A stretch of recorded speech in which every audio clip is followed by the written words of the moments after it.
In 1986, 35 million Americans went to see the brand new movie Crocodile Dundee, which was a comedy that starred this very capable and rugged Australian crocodile hunter who goes to New York City. One of the 35 million Americans who saw this film was a 24-year-old model from Virginia named Ginger Meadows. And after seeing this film, Ginger felt inspired to actually go to Australia to see it for herself because it looked so amazing in this movie. So a couple of months later, in March of 1987, Ginger, by herself, hops on a plane and flies to Perth, which is a major city in Western Australia.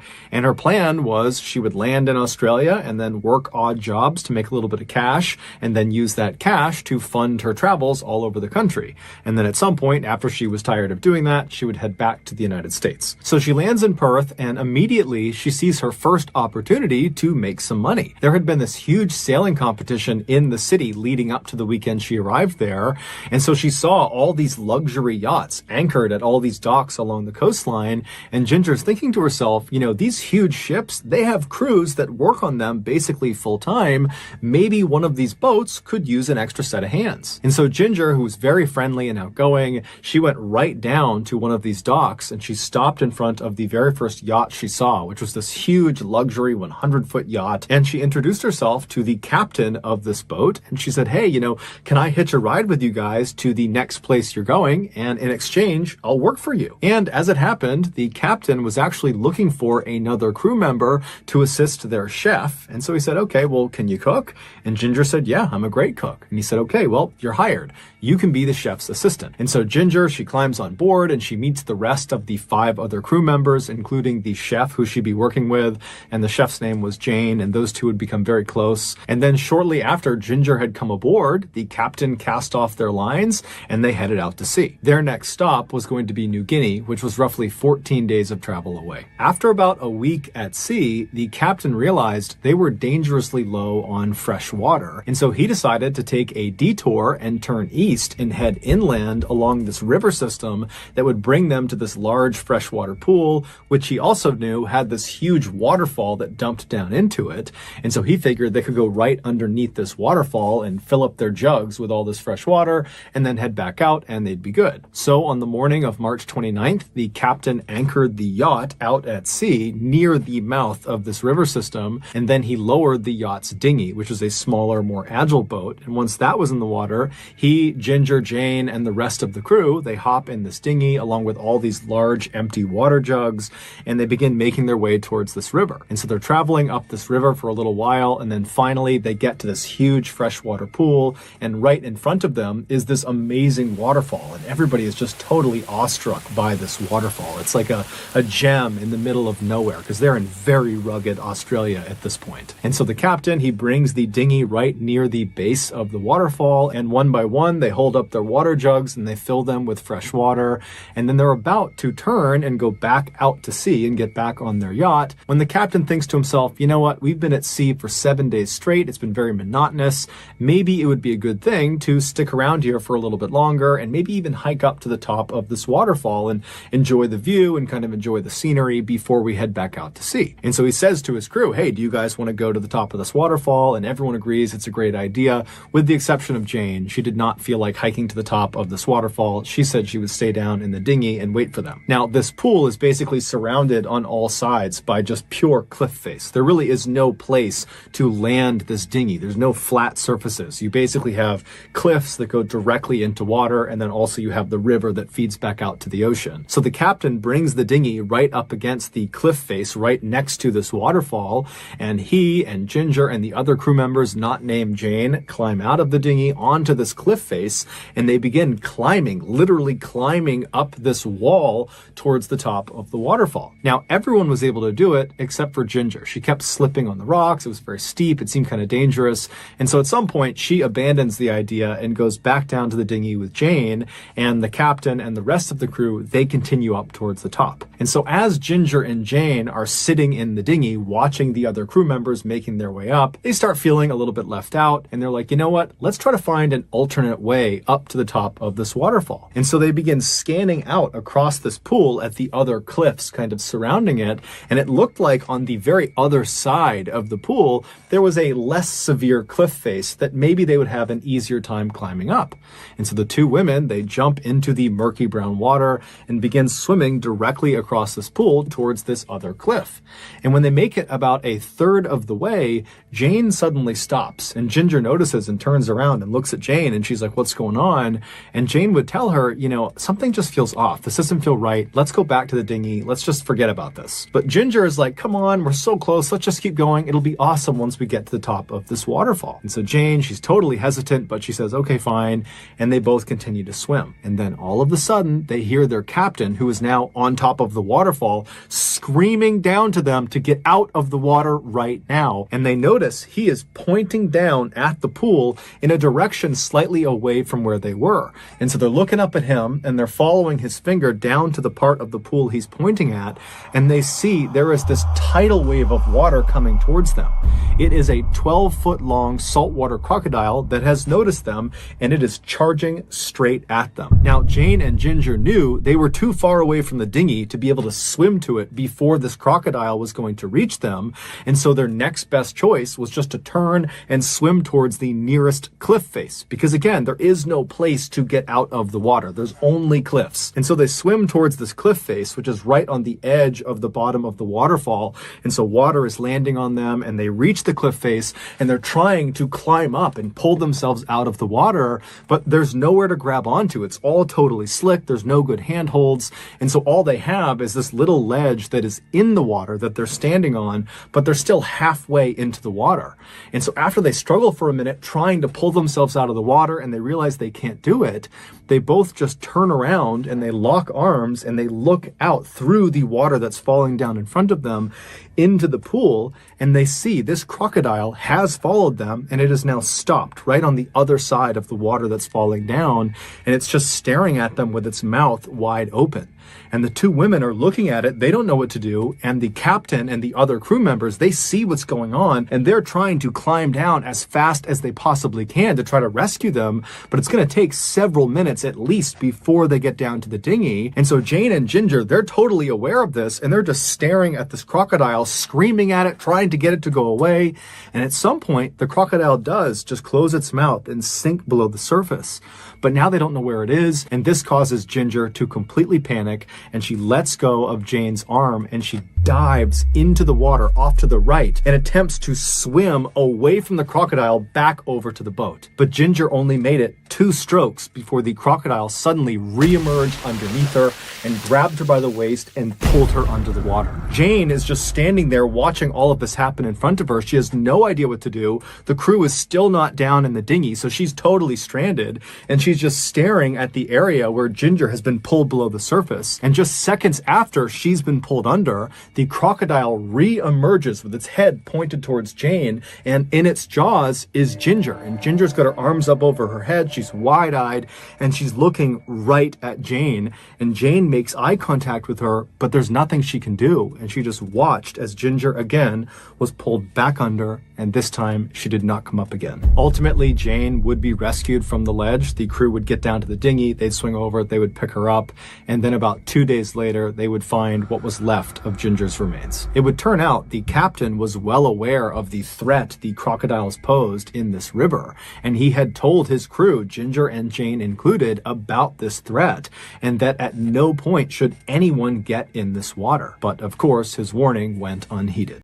In 2006, Dave Murphy had just become a police officer in Salt Lake City, Utah. His first role was as a protective service officer, which meant he'd be in charge of physical security in a number of the county facilities. Dave's first facility was the Capital City Theater, which is a landmark inside of Salt Lake City. It's been around since the early 1900s. It's this beautiful, grand theater. So in early August, Dave reports to the Capital City Theater for his first day on the job, and he meets his partner, an officer by the name of Morgan Matthews. He gets there on this first day, and right away, Dave would say that Morgan was just strictly business. The first place that Morgan takes Dave is the control room, which sits on the first floor of the theater. The theater had 3 floors, and then it also had a basement as well. So the control room was on that first floor. Inside of the control room were all of the security monitors, because there was all these cameras set up inside of the theater theater. The cameras weren't great though. You pretty much could only tell what was in frame if there was a light on, and most of the time at night especially, lights were off. Once they were done looking at the control room, Morgan says to Dave, now we're gonna go do our rounds. This is something we do every time you get to the theater. You do a security round and make sure everything's locked, all the lights are off. Before you come back to the control room, you'll do that at the beginning of your shift and at the end of your shift. Morgan brings Dave downstairs, and it's the first time Dave is seeing the basement, and he's shocked by how big it is. It is this massive hallway that stretches way down. In the middle of the hall is a piano that's just sitting out in the middle, and the lighting's not good down there. This is a very old theater. You know, everything in the building was pretty old. And Dave remembers thinking that he was immediately creeped out by this scene, this long hallway with all these doors and this piano right in the middle of the hallway. And he's thinking to himself, I don't want to spend much time down here. This is so creepy. But they go down the hall, they check all the doors, they make their way up to the main floor, the second floor, the third floor, everything gets checked. And so after they do this security round, Dave and Morgan go back to the control room, and Dave is anticipating getting to know Morgan a little bit. This is their first night. They're going to be working together a lot. And Dave would say that Morgan just seemed really cold and just did not want to talk to Dave very much. And as soon as their shift was almost over, Morgan was very eager to just knock out the security rounds and just get out of that building. At the end of that night, Dave remembers thinking that there's just something off about Morgan's behavior. It seemed like Morgan really didn't like being in the theater. And it would turn out that he was onto something, because Morgan didn't like being in that building. But it would take him a while to share with Dave why. Over the next couple of days, Morgan and Dave would do their security rounds together because Dave's in training, Morgan's teaching him. But on August 9th, which is 2 days after Dave's first day on the job, Morgan was confident that Dave knew how to secure the whole building. And so at the end of the night, he tells Dave, why don't you do the security rounds yourself? Dave feels very confident that he knows how to do it. He goes down into the basement, makes sure all the doors are shut and locked, that the lights are off, finishes the basement, goes up to the first floor where the control room is and checks all the rooms on that floor. He goes into the main auditorium space. He's checking all the different nooks and crannies to make sure there's nobody hiding in there. He goes up to the second floor. He checks all the different rooms up there and the balcony, makes his way up to the third floor where there's all the offices of staff that work at the theater. At the end of the search, the last room he would check was the rehearsal room. And it was the only room where there was no door to it. So you'd poke your head in, kind of look around, make sure no one was in there, and then you would leave, and that's the end of your check. So Dave gets to the rehearsal room, he flips the light on, and he looks inside, doesn't see anybody, is satisfied that no one's in there, turns the light off, and as he's about to turn back into the hallway, he hears a door slam with tremendous force right across the hallway from where he was, and it was the bathroom door. And his first reaction is someone just ran out of the bathroom. Someone who had snuck into the building must have run out of the bathroom, and they're making a break for it to get out of the theater before I catch them. And so he instinctively picks up his radio and he calls to Morgan and says someone's on the third floor. But when Morgan looks at the camera, he doesn't see anybody. At this point, Dave's drawn his weapon, and he's looking down the hall. He doesn't see anybody. And as he's waiting for Morgan to come upstairs to back him up so they can go look for this person that's just ran down the hall, he realizes two things. One, just because he heard the door slam doesn't mean they left and slammed it. They could be in the bathroom. And so he's thinking to himself, someone could be in the bathroom right now. Maybe that's why we didn't see him on the camera. And then the second thing he thought of is that door, the bathroom door, can't slam. It's got this huge hydraulic hinge to it.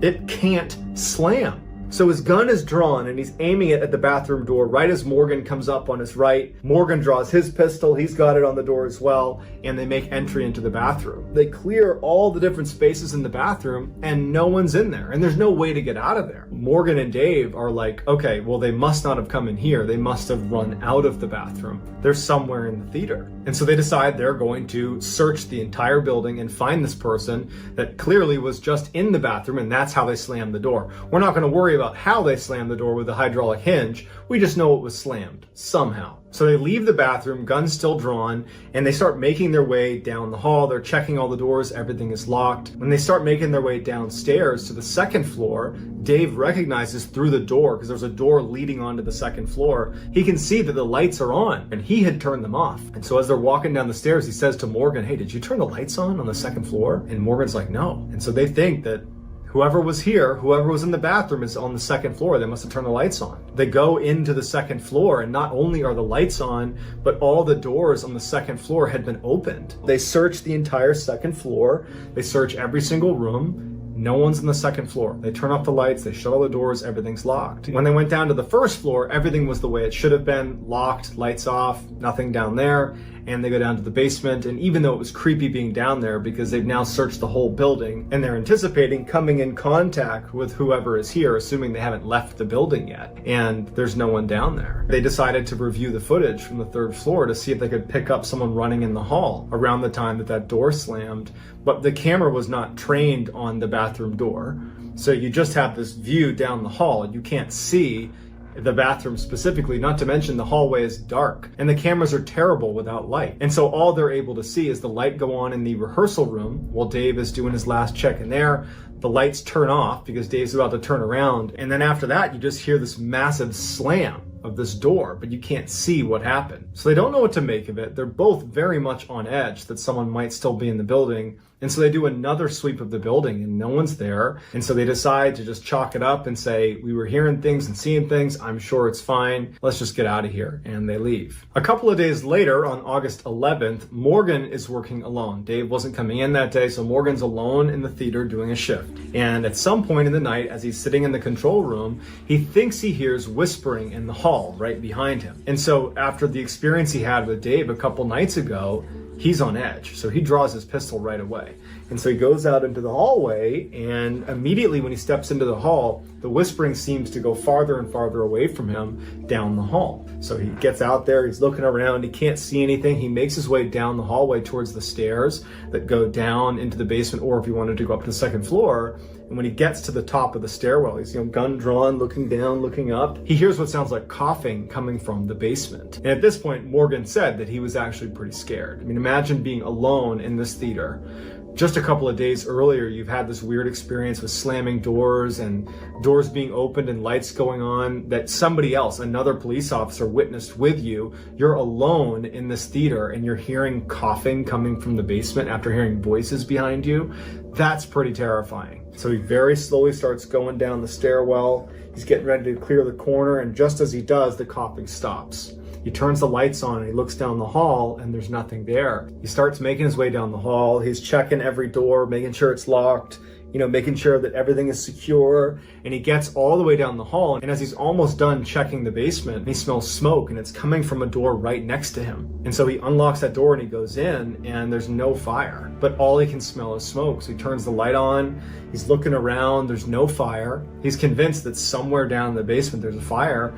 He goes to every single room and he keeps checking and there's nothing. And then at some point the smoke smell dissipates. He checks every space in the theater to look for a fire, and there's no fire. He's wondering if he should call the fire department, but he's thinking, what would I tell them? There's no fire. And so he ultimately, after checking 3-4 times and being very confident there wasn't a fire, he just says, okay, no fire. I guess I was just smelling things. A few weeks later, on September 4th, Dave has just arrived at the theater. He's there a little bit early. Their shift started at 5 p.m. He was there at about 4:30. And when he walked into the building, he sees that there are 3 staff members sitting at the front desk talking to each other. And as he walks past, one of them is talking about ghosts inside of the theater. And it immediately piques his interest. And so he walked over to the guy talking about ghosts and he introduced himself. And it turned out that this guy was a man named Blair Fuller, who was a senior accountant at the theater. And so Dave asked Blair, what are you talking about with ghosts in the theater? Because I provide physical security here and I've seen some strange things here. I just love to hear what you have to say about it. So they head up to the 3rd floor where Blair's office was, and they sit down, and Blair says, okay, I got a doozy for you. This happened to me a couple years ago. I was actually in this office. It was about 9-10 o'clock at night. I was doing some work and I heard the elevator kick on. Now, the elevator was right outside of his office, and anytime it was on, the engine was really loud. It was really obvious if the elevator was moving around.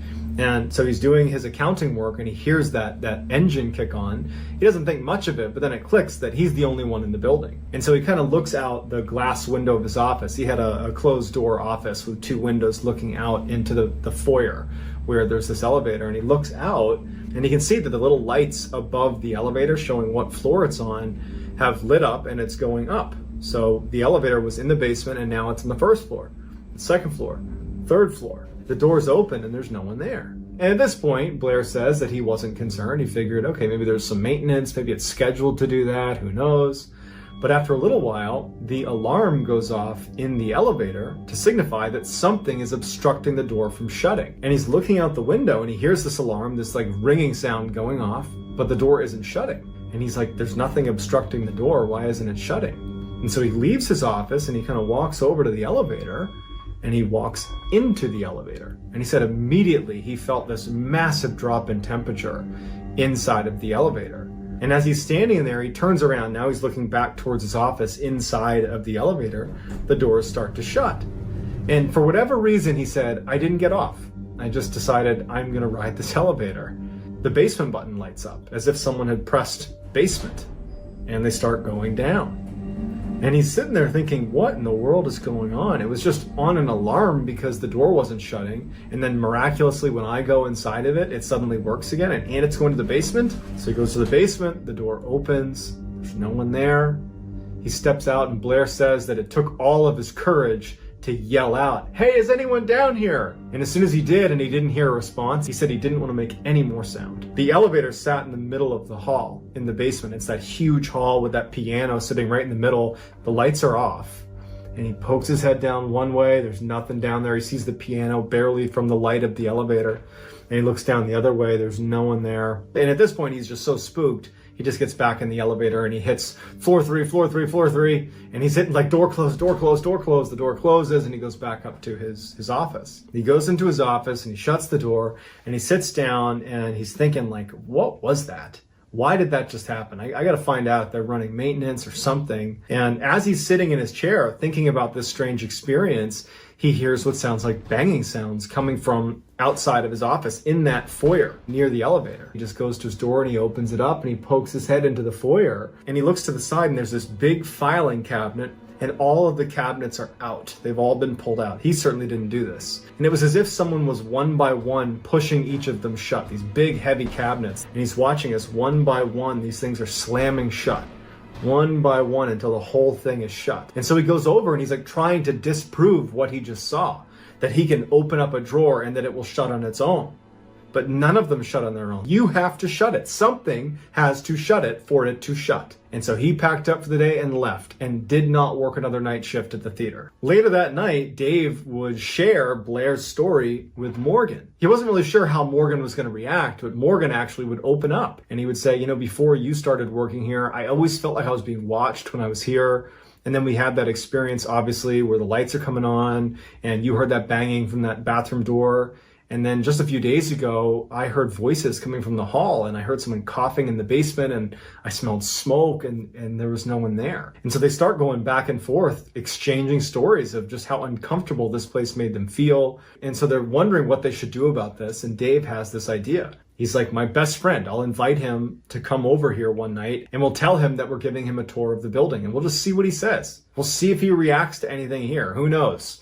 You know, maybe something strange will happen and then we'll have another person validate it. Morgan thinks that's a good idea. And so Dave reaches out to his best friend, Greg. Greg would say that he was a little bit surprised to be getting this offer to come take a tour of the theater, but he was interested. And since Dave was asking, he figured he would oblige him. And so Greg agrees to come to the theater and take a tour. So the next day, Dave and Morgan are at the theater and Greg shows up. And so they start this tour. They go in the main auditorium. They're looking around and they make their way into the basement. Morgan turns on the light and Morgan and Dave instantly see a little ways down the hall on the left, one of the doors has been opened. And so Dave and Morgan push Greg out of the way. They draw their pistols and they're aimed at the open door. And so Greg just stays behind them as Morgan and Dave make their way down to this open door. And when they get right outside the door and they're about to push it open to go inside, the door slams shut right in front of Greg and Dave and Morgan. And they all are looking at each other like, what's going on? But before they can do anything, the door handle starts rattling really aggressively. After the rattling stops, Dave and Morgan look at each other and they nod their head like, we got to go in there. Greg is scared about being out in the hall alone, and so he just follows them in. And so the three of them go into this room. Dave and Morgan are, pistols drawn. It's a small room. There's no one in there. Light switch on, no one in there. Greg suddenly gasps and he points to the corner and he says, someone's sitting in the corner. And Dave and Morgan immediately train their guns on what's in the corner, but no one's there. And Greg's like, I just saw someone sitting in the corner. It looked like he had a hood on, he had like a sweatshirt on, I don't know, but he was right there. And so Dave and Morgan, they're freaked out because they brought Greg here on some level to disprove the strangeness. And now the three of them have seen a door slam that shouldn't have been open in the first place. Greg's claiming to have seen a figure sitting in the corner. This scared the crap out of all three of them. They quickly left, locked, shut off the lights, went upstairs. Greg's like, I'm out of here. Greg leaves. And Dave and Morgan are like, now what? So at this point, all the strangeness that was happening in the theater was getting reported, but it was being reported in a way that Dave and Morgan didn't seem like they were referencing something haunted, but rather someone was breaking in. Ultimately, the county installed new cameras inside of the theater. These updated cameras had infrared technology, which allowed them to see better when the lights were off. They were hoping that this would allow them to catch whoever was breaking in practically every time Dave and Morgan are on shift. So on the day that it was installed, September 15th, Morgan is working there alone. And he's sitting in the control room looking at the different cameras, and he's kind of playing around with the different screens and seeing what each of the cameras can do. And at some point, something catches his eye in one of the screens. In the main auditorium, it appeared like someone might be sitting in one of the seats, but the camera was zoomed back enough that he couldn't get a clear picture, and he didn't know what was normal in any of these cameras, because this is the first time he's looking at any of these screens. And so he's looking at the camera really closely, and he thinks he sees someone, he can't really tell, that has a hood on or a shroud on that's just sitting in the middle of the theater. And it starts turning its head like this. And he can see clear as day a set of eyes. And before Morgan has a chance to do it, it just starts raising into the ceiling and disappears. Morgan didn't even check to see what it was. He was done. He literally quit that day. That was his last day at the theater. A couple of weeks after Morgan has quit and Dave is working alone at the theater, he's in the control room, and all of a sudden he hears a piano playing. And there's only one piano in the entire theater, and it's sitting in the basement. It's his job to protect this place, so he knows he has to go down and check because it could be some hooligan in the building somewhere. So he leaves the control room, and as he starts walking over to the stairs with his gun drawn, the music is getting louder and louder. The piano is getting louder and louder and louder. He makes his way down the steps, and as he's about to turn the corner, he hears the guard that protects the keys on the piano slam shut, and the piano stops. Then he turns around the corner and he looks, and there's no one down there. He flips on the light. No one's in the hall. He knows he's not going to find anyone down here. It's this entity that's causing all this mayhem inside of the theater. Dave's seen enough. He's done. He is done with this theater, and he goes right back upstairs. He goes in the control room, locks it, stays there till the end of his shift, and then he is out. And the next day, he goes to his sergeant and he says, "You can't ever put me back inside that theater or I will quit." And so sure enough, he was transferred. Over the next 2 months, they didn't have anyone who could do full-time security at the theater. So different random officers would be there for a couple hours, a couple of days a week, until November 26th. They found another officer, a veteran police officer named Josh Thomas, who was going to be working at the theater full time. On November 26th, the first night that Josh Thomas was going to be there, he didn't have anyone to turn over with. So he was just alone at the theater. And it just so happens that Dave is in a patrol car near the theater. And when at some point in the night, Josh comes over the radio and says, "Hey, I need backup right now. Someone has broken into the theater." Dave knows that it's probably not someone breaking in. He knows what's going on inside that theater. He was the closest to it. And even though he did not want to go, he felt like it was his responsibility to go to that theater and be Josh's backup. And if it was what Dave thought it would be, this entity in the theater, that he would be able to explain to him what he had seen before he ultimately decided never to go back. And when Dave gets to the theater, there's this back door that they would go into, and he sees Josh is standing just outside the theater. And Dave would say that Josh's eyes were, like saucers. He looked terrified. And so Dave has an inkling of what's going on, and he goes over to Josh and he's like, "What's going on? Is someone still in there?" He said that he had been doing security rounds, and he had heard what sounded like voices when he was in the basement, and he didn't think much of it. He checked all the rooms, everything was shut. And when he made his way up to the third floor, he saw that the elevator had kicked on. It was in the basement, and suddenly the light was on and it was whirring up to the third floor. And when the elevator opened up, there was no one there. And he's standing there looking at it, and he looks inside, there's no one there, and then the alarm goes off. That's when he called in for backup. Dave says, "Look, let's just go search the building, we'll do it together." They clear the whole theater, no one's there. And before Dave leaves, they go into the main auditorium where the stage is, and they're just standing on the stage chatting with each other. And Dave, his back is to where the audience would be. And Josh is facing Dave, facing towards the seats. Josh just suddenly stopped. Mid-sentence, he's just frozen and looking just beyond Dave's shoulder. And Dave goes, "What?" And Josh goes, "There's something behind you." Dave slowly turns around, and as soon as he does, he can tell immediately what Josh is looking at. Standing in the very back of the theater away from them is a man standing in the corner with its hands by its sides. Its back is to them, and it's looking down with a hood over its head. Dave turns his whole body around to look at this thing right as this thing turns around real quick and looks directly at them. It has these deep, dark, sunken eyes, and its face looks like it had been very badly burned, like it was black and charred. And it's looking at them before it just turns and runs out the back of the theater. Josh believed that that was an intruder. Dave was fairly certain that that was just another example of this entity that haunts the theater. But they would search the building and they could never find that cloaked figure again. And that was when Dave sat Josh down in the control room and he filled him in on why Morgan had quit and why he ultimately had quit. And he also told him the story from Blair. So Josh is like, "Great, I'm glad I work here now." This was the last time that Dave would go to the theater. But Dave would do some additional digging on the history of the theater. It would turn out that in the 40s there was this horrible fire, and a man had been trapped in the basement when the fire had erupted, and he had died inside of the theater. And so Dave would share this information with Morgan and with Josh, and the three of them all believed that what they were witnessing was the ghost of that man who died in that fire.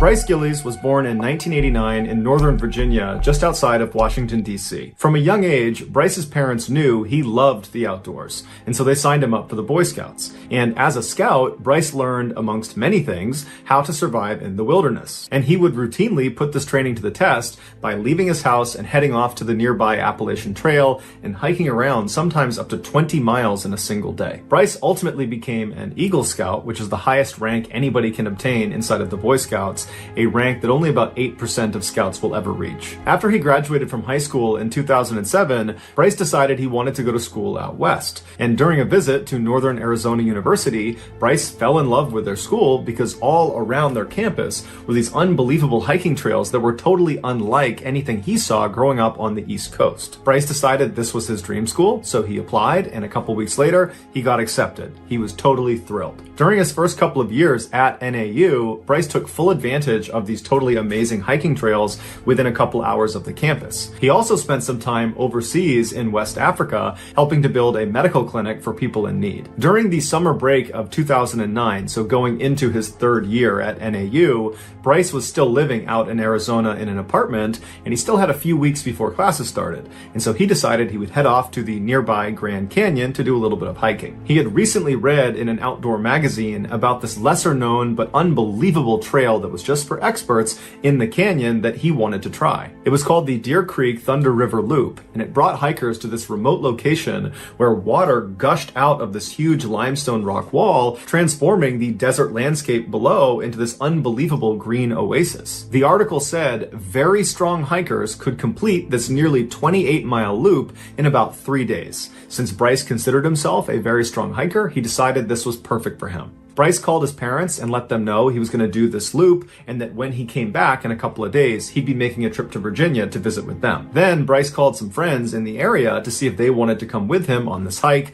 but no one was available, so Bryce decided he would go on his own. So the next day, which was Saturday, July 18th, Bryce loaded up his car and he began driving these several hours to the parking lot that was nearest the trailhead. Bryce parked his car, he got his gear out of the trunk, and then he set off down the trail. Bryce had not obtained a backcountry permit for this hike. This was a requirement for anybody doing an overnight out in the canyon, which Bryce planned on doing. Bryce also didn't file his route with the park rangers. Had he told them where he was going, they would have tried to talk him out of it. The Deer Creek Thunder River Loop had no protection from the sun the entire time, and since it was July, he would be hit with the highest temperatures and the most direct sunlight. All this on top of the fact that even in the coolest times of the year, this trail is still an extremely difficult trail because of the terrain you have to navigate. In fact, when hikers did file their route with park rangers and they indicated they were going to be doing this expert loop, they would ask them to provide next of kin information in case they died during their hike. It's unclear if Bryce was just very confident in himself and his abilities, or if he was being reckless. From his car, Bryce hiked about 2 miles down some switchbacks into the canyon. Once he reached the bottom, he would have found himself in this wide open flat area called the Esplanade that kind of looked like the surface of the moon with all these potholes all over it. At this point in Bryce's hike, it would have been dark out, so he would have set up his tent somewhere on the rocks and camped out for the night. People that have done this, that have camped out on the Esplanade, have said it's unbelievably beautiful because most people experience the Grand Canyon from high up on one of the rims looking down into it. But the Esplanade is literally inside the canyon, so you have this unobstructed view in both directions, and apparently it's quite beautiful. The next morning, Bryce got up at sunrise, he packed up his campsite, and then he continued on his hike. The first challenge he would come up against that morning was navigating down what's called the Red Wall, which is a fairly steep and treacherous descent that for an experienced hiker, it would take about an hour to safely navigate. And then at the bottom of the Red Wall, you would enter into this area called the Surprise Valley. No one really knows why it's named that, but hikers who have been down in this valley, they think it's named after the surprise you feel when you get in there and you realize how much hotter it is. Typically, it's about 10 or 20 degrees hotter down inside of this bowl. After Bryce successfully navigated down the Red Wall, he entered into this totally miserable Surprise Valley, but he would have known he was only about a half-mile away from his target destination, the Deer Creek Thunder River, where he planned to jump in and cool off. So, eager to do that, Bryce took off, but made a critical mistake. He went the wrong way. While it's unclear exactly how this happened, experts believe his ears played a trick on him. Hikers are told as they're approaching this river in the middle of the desert, they should listen out for it, because when you get fairly close, you can hear the sound of rushing water. But hikers have to be careful because sometimes when the wind is blowing in a certain direction, that sound from the river will echo off the inside of this bowl and it will appear to come from the opposite direction. It's believed Bryce was following his map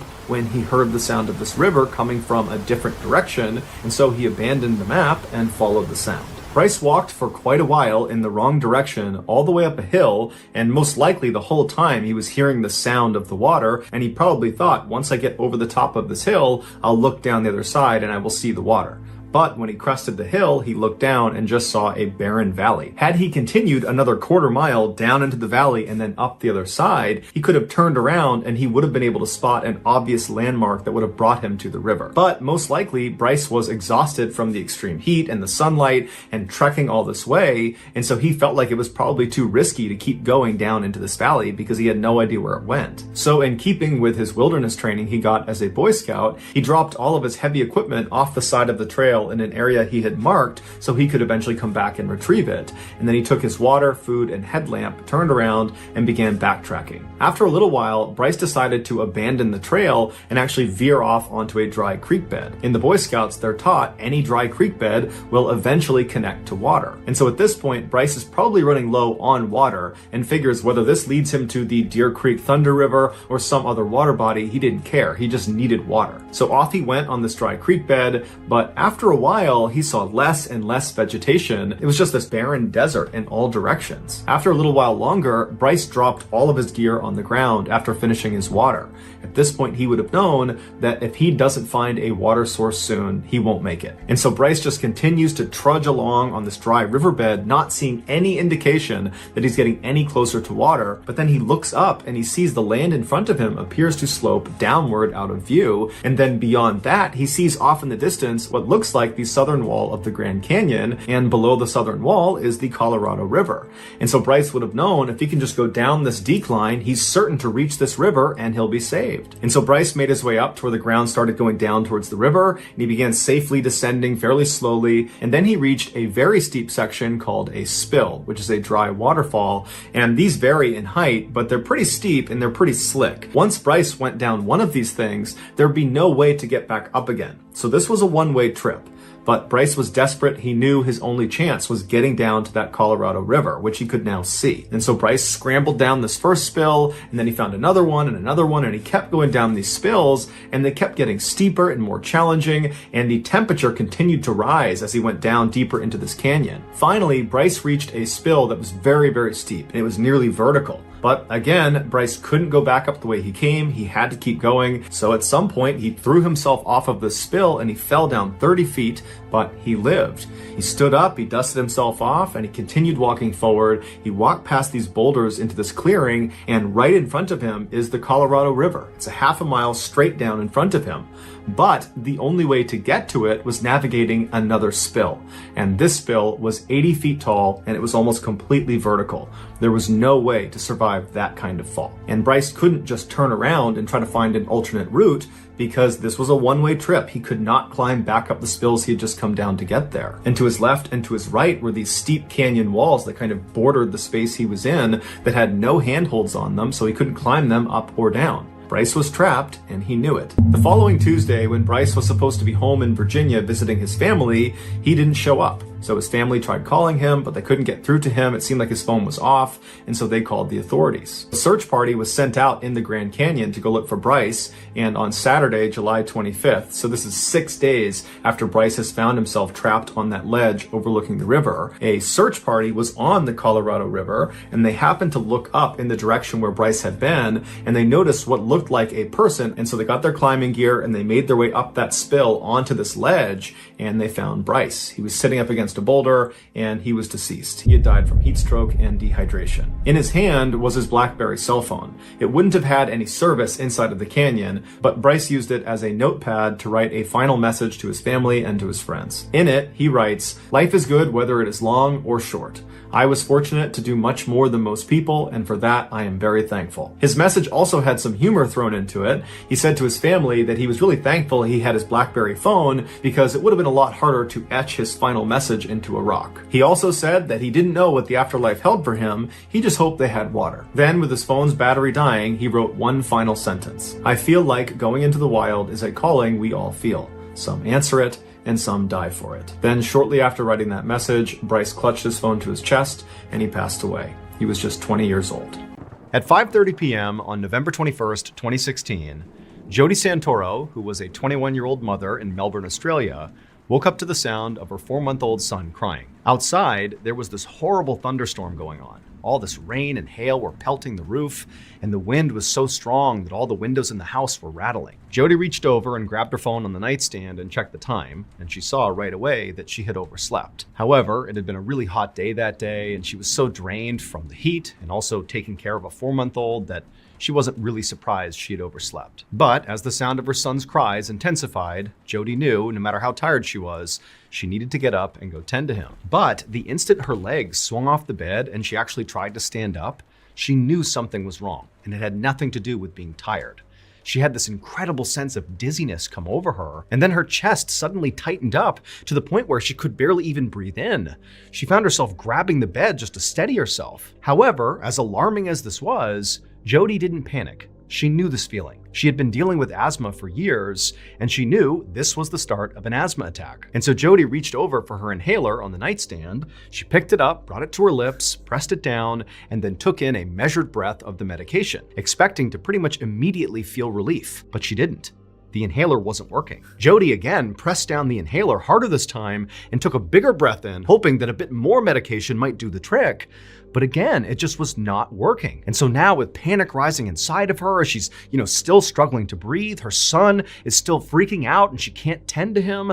And all she was thinking is, I have to get my nebulizer, which is basically a more robust version of an inhaler. It provides more medication more quickly into your body. However, the nebulizer, which was just over in her closet, required some setup. And she knew she felt so frantic right now and she was shaking so much that she didn't think she'd be able to set it up or even set it up in time before she passed out. Just then, her fiance walked into the bedroom, drawn there by the sound of their son crying. But the second he walked in, his attention was not on their son, it was instead on Jody, who by now was clutching the bed and kind of hobbled over and very clearly having some sort of medical emergency. Jody turned to him and began to say, I can't breathe. But her fiance already knew she had asthma. He knew what these attacks looked like. And so without even needing to be told, he rushed to the closet, set up her nebulizer, and then put the mask right over her face. And as soon as it was, Jody took in the biggest inhale she possibly could, really believing this was going to stop the asthma attack. But just like the inhaler, the nebulizer didn't work. It felt like with every breath she was taking, her lungs were shrinking, not expanding. And so Jody turned to her fiance and croaked out, "Call an ambulance," her voice barely audible. And so her fiance, who also was now beginning to panic, grabbed the phone, and as he was talking to the dispatcher, trying to relay all the details of what was happening, outside this thunderstorm was only getting worse and worse. The hail and the rain were battering the sides of the house, and all the windows were shaking. I mean, it was absolute bedlam inside of this house. The next few minutes were torture terror for Jody. She laid on the bed waiting for paramedics. Her breaths at this point were so small, so shallow, like she knew she was about to pass out any second. And then finally the paramedics rushed inside. She knew there were 2 people in the room, but it was so chaotic. And all she could say when they showed up in the room was, "I'm going to die. I'm going to die." The paramedics lifted her off the bed, they put her on the gurney, and as they wheeled her out the door towards the ambulance, her world went totally black. The paramedics rushed Jody to Sunshine Hospital, and on the way, they tried to stabilize her by squeezing these oxygen bags, forcing oxygen into Jody's lungs. And as they were doing that, Jody's fiance was following the ambulance right behind, white-knuckling the steering wheel, praying his fiance was going to survive this asthma attack. When the ambulance finally arrived at Sunshine Hospital, the emergency room was mayhem. Paramedics quickly wheeled Jody in on her gurney, shouting out her vital signs to the doctors waiting near the door. Her fiance, meanwhile, watched helplessly as the medical staff surrounded her and inserted IV lines, hooked up monitors, and began intubating her to force even more oxygen into her lungs. But fortunately, this rapid medical intervention, once Jody got to the hospital, appeared to work, because not long after getting there, Jody did begin to stabilize, not enough to suggest that she was actually all better, but her condition basically began to improve. However, the moment she began to improve, instead of the medical team, talking to her and figuring out what happened and making sure she really was on a path to recovery here, instead, the medical team literally ran out of her room, back out to the front of the ER, because by this point, the Sunshine Hospital ER was overflowing with patients. There were all these people in the waiting room and also outside, and basically everybody had the same symptoms as Jody. They couldn't breathe. There were people slumped on the ground against the wall, screaming for help. I mean, the medical team was totally overwhelmed. And on top of that, there were ambulances literally lined up around the block waiting to drop off patients. There just wasn't any more space. But nonetheless, doctors and nurses and the medical team at the hospital worked furiously, moving from one patient to the next, sometimes in an exam room, sometimes out in the waiting room, sometimes outside. It's wherever the patients were. But the weird thing was, is all these people, they had the same symptoms, these severe asthma attacks, yet many of the people that were showing up had never had asthma in their lives before. So how was this happening? This went on for hours and hours. And really, the situation in the hospital only continued to get worse, with more and more and more patients showing up with worse and worse symptoms. And so during this madness, Jody, who really hadn't gotten better, she just stabilized, she actually was moved out of the emergency room and over to the ICU, pretty much just to create one more space for new patients. And so in the ICU, Jody's fiance sat next to her, gripping her hand, listening to the sound of the monitors beeping steadily all around her. Outside the room, he could see doctors and nurses and medical staff sprinting up and down the hallways, looking frantic and worried. He had no idea what was happening here. He just hoped Jody would be okay. But it would turn out there actually was someone who knew exactly what was going on. A university researcher named Philip Taylor had actually predicted this the day before.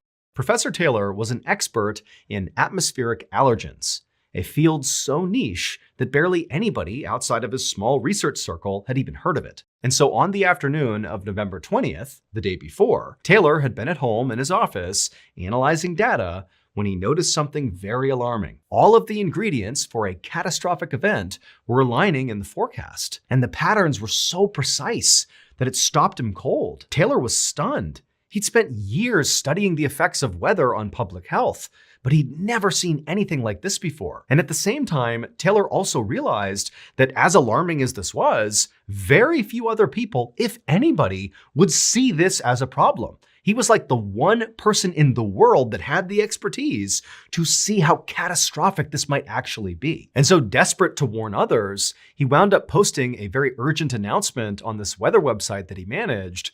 But unfortunately, it just wasn't seen by enough people in time. And so now, as hospitals all across Melbourne overflowed with people gasping for air, Taylor sat in his backyard watching the storm unfold. The sky was pitch black, rain and hail was coming down, the wind was whipping, and off in the distance, all he could hear was thunder and sirens. And he knew, unfortunately, his prediction had been right. Just like Professor Taylor's weather models had predicted, on November 21st, 2016, Melbourne, Australia was hit by an extremely rare event known as thunderstorm asthma. This deadly phenomenon can only occur when three very specific weather conditions align. 1, high heat during the day. 2, a very powerful thunderstorm. And 3, extremely high pollen levels. Melbourne's heat that day had caused unusually high concentrations of ryegrass pollen to hang in the air. And then when that huge thunderstorm rolled in, the intense humidity, the wind, and the rain shattered the pollen grains into microscopic fragments. And then these tiny particles, which were way smaller than regular pollen, were carried by this storm deep into people's homes and into their lungs. Unlike normal pollen, these microscopic fragments bypassed the body's typical defenses and embedded themselves deep into people's lungs, causing severe and sudden asthma attacks. Now, for people who already had asthma, this was catastrophic. But even perfectly healthy people found themselves gasping for air, overwhelmed by the sheer density of this microscopic pollen. The storm had essentially made the air everybody in Melbourne was breathing deadly. As for Jody Santoro, she would spend days in the ICU, hooked up to monitors, with machines pumping oxygen into her lungs while her body fought to heal. But she was lucky. She would eventually recover. And in the days that followed, she would learn the full scale of what actually happened in Melbourne. Nearly 10,000 people had flooded the hospitals across Australia, complaining of the same symptoms that Jody did. And unfortunately, of those 10,000, 10 people actually lost their lives, and many of them were totally healthy and had never had an asthma attack in their lives before. For Jody, despite surviving this ordeal, the awful memory of what happened on that night will forever be on her mind. She is now all too aware of how fragile life can be and how quickly things can change.